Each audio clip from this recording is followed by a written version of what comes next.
Hello Aaron, my name is Harun. I'm coming from Bosnia and Herzegovina.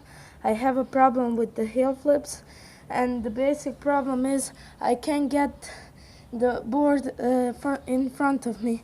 It always goes behind me, so I can't land, and sometimes I can't rotate it, and that's it. And I know ollie, pop shove it, and some cool other little tricks, so I hope I will get your support, and thanks.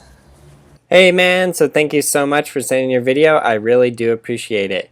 It's always incredible to me, all of the kids from all over the world that are skating. It's just so cool to be here to support you guys, to help you do awesome on your skateboard, and hopefully get some awesome wins and life lessons out of skating, because I know I personally have, so I just love to see you guys skating and progressing. It's so cool. Cool, so on to your skate support. I'm going to do my very best to help you out, so thanks again for sending it in. The ollie looks great, pop shove it looks good. Nice, I like it.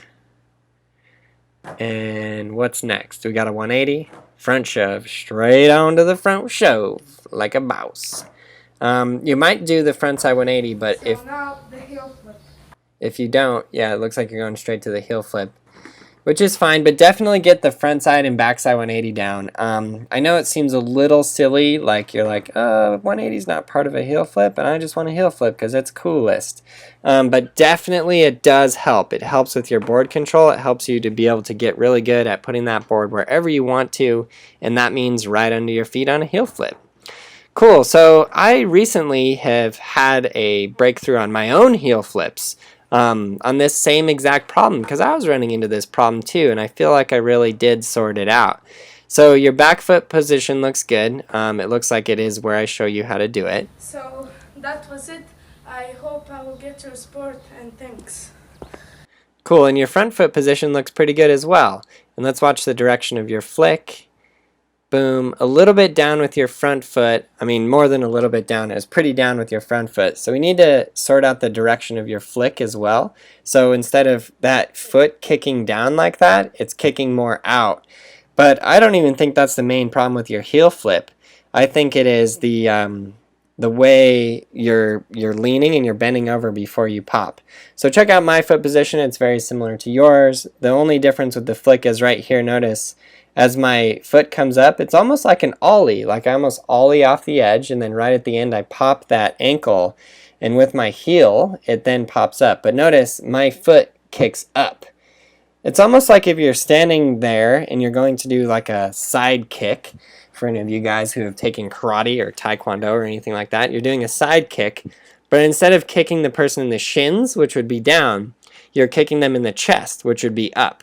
You don't have to go that high, but I'm just using it as an example to give you the direction of the flick. Like your foot always wants to flick in the upward position, just like when you do an ollie, your board drags up in the upward position. For the kick flip, the heel flip, or any of these other ones, it's actually no different. You want it going upwards, because you want to pop the board up into the air, not down into the ground. Cool, now the next thing is, again, it's like a problem that I was having with my heel flips as well, where I'd be standing on the board and then I would bend down and I would look. I would use my eyes and I would look at the board. And then when I popped up, I noticed that I wasn't popping straight. I was popping so the board would go behind me and my feet would go in front of the board. And it was always just such a weird, awkward feeling, and I was like, why can't I get the board just to pop right underneath me? Because people who are really good at heel flips, the board's right underneath them every time. So what I noticed is if I take my eyes and I look at the other side of the skateboard and pop up very straight, I can get it to pop right underneath me. So yeah, do it. Get skateboarding made simple. Do every single step. There are definitely more than a few steps that you're missing in your lineup there. So get Skateboarding Made Simple Volume 1. It is available on iTunes for iPhone, iPad, or any Apple device. Or you can get it as a digital download at brailleskateboarding.com. But the whole purpose of the video is that it's a whole program. You do every step and then you master all of them.